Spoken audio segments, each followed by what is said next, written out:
இது போல இனிமே எந்த லாக்அப் டெத்துமே நடக்கவே கூடாது அப்படின்னு இந்த நீதிமன்றம் அரசாங்கத்தை, தமிழக அரசாங்கத்தை மீண்டும் மீண்டும் சொல்லிக்கிட்டு இருந்துச்சு. அதனாலதான் நீதித்துறை நடுவர் நீதியரசர் சுந்தர்லால் அப்படிங்கிற ஒரு நீதியரசர் மேல ஒரு அவங்ககிட்ட எல்லா டீட்டெயில் டாக்குமெண்ட்டையும் ஒப்படைக்க சொல்லி உத்தரவு போட்டிருக்காங்க. 8ஆம் தேதி வாய்தா போட்டிருக்காங்க.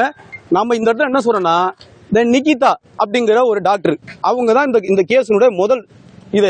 அந்த நிகிதாங்கிறவங்க 27ஆம் தேதி வர்றாங்க. காலை 11 மணியை போல மடப்புறம் கோவிலுக்கு நம்ம அங்க போனோம், ஆய்வு பண்ணா எல்லாம் செஞ்சோம். ஆனா இந்த 27ஆம் தேதியில சம்பவத்துல வெறும் 500 ரூபாய்க்கு தான் பிரச்சனை.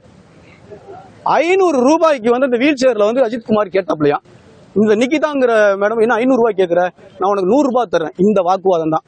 இந்த வாக்குவாதத்தின் அடிப்படையில அவன் மேல திட்டமிட்டு, அஜித்குமார் மேல திட்டமிட்டு அந்த 10 பவுன் நகையை காணோம் அப்படின்னு சொல்லி இன்ஃபுளுன்ஸ் பயன்படுத்துறாங்க.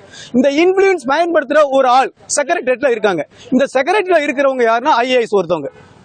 இந்த இன்ஃபுளுன்ஸ் பயன்படுத்துற நபரை யாரு அப்படிங்கறதையும் சேர்த்து நீங்க CDR போட்டு கொண்டு வாங்க.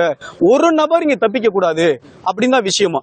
500 ரூபாய் கேட்டதுனால இந்த வாக்குவாதம் அடிப்படையில் 100 ரூபாய் கொடுத்து போயிருக்காங்க.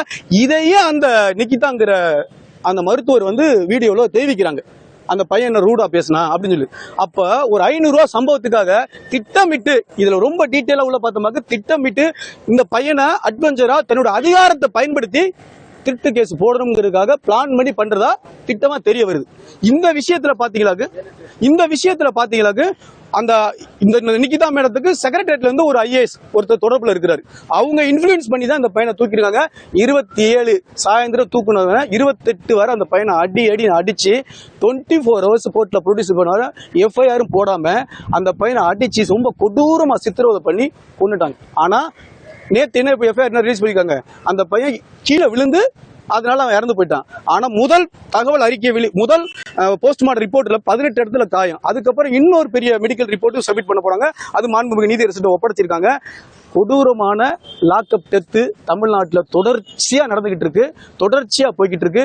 இந்த வருடம் மட்டும் இந்த ஆட்சியில மட்டும் 34 லாக்அப் டெத் நடந்ததுக்கான அறிக்கையை சப்மிட் பண்ணியிருக்காங்க. மாண்புமிகு ஐயா மூத்த வழக்கறிஞர் ஹென்றி டிபன் ஐயா சப்மிட் பண்ணியிருக்காங்க. அவங்களோட இணைஞ்சுதான் இந்த வழக்கு நம்மளாம் போட்டிருக்கோம். மொத்தம் 5 பேருக்கு மேல இந்த வழக்கு பதிவு பண்ணியிருக்கோம். அதுல நாம் தமிழர் கட்சி சார்பாகவும் இந்த லாக்அப் டெத்துக்கு எதிராக வழக்கு போட்டிருக்கோம். விரைவில் இந்த லாக்அப் டெத் இனிமேல் நடைபெறவே கூடாது. இனிமே இந்த ஸ்பெஷல் டீம் இவங்களுக்கு யாரு அத்தாரிட்டி கொடுக்கிறது? இந்த ஸ்பெஷல் டீம் தமிழ்நாடு முழுக்க இவங்களுக்கு சூமோட்டோவா அதிகாரம் யாரு கொடுக்கிறது?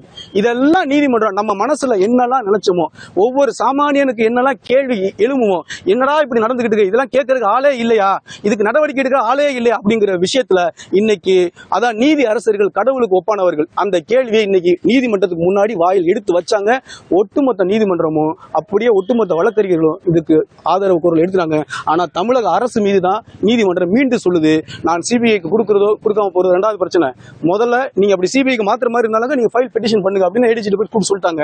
இதை தாண்டி இன்னொரு விஷயம் என்னன்னா, தமிழக அரசு நம்புறேன் இந்த விஷயத்துல யாரெல்லாம் இன்ஃபுளுன்ஸ் பண்ணி இந்த லாக்அப் டெத்துக்கு இருந்தாங்களோ அவர்கள் மீது எல்லார் மீதும் நடவடிக்கை எடுக்கணும். பாரபட்சம் பார்க்காம, அது IPS இருக்கட்டும் IAS இருக்கட்டும் யாரா இருந்தாலும் நீங்க நடவடிக்கை எடுக்கணுங்கிறத நம்புறேன். அப்படி சொல்லிட்டு தான் இந்த வழக்கை 8ஆம் தேதி ஒரு மேஜிஸ்ட்ரேட் கிட்ட அனைத்து டாக்குமெண்ட்டையும் நீங்க ஒப்படைக்க சொல்லி உத்தரவு போட்டிருக்காங்க. 8/7 வாய்தா தள்ளி போட்டிருக்காங்க. செய்திகளை உடனுக்குடனும் துல்லியமாகவும் தெரிந்து கொள்ள சப்ஸ்கிரைப் பண்ணுங்க.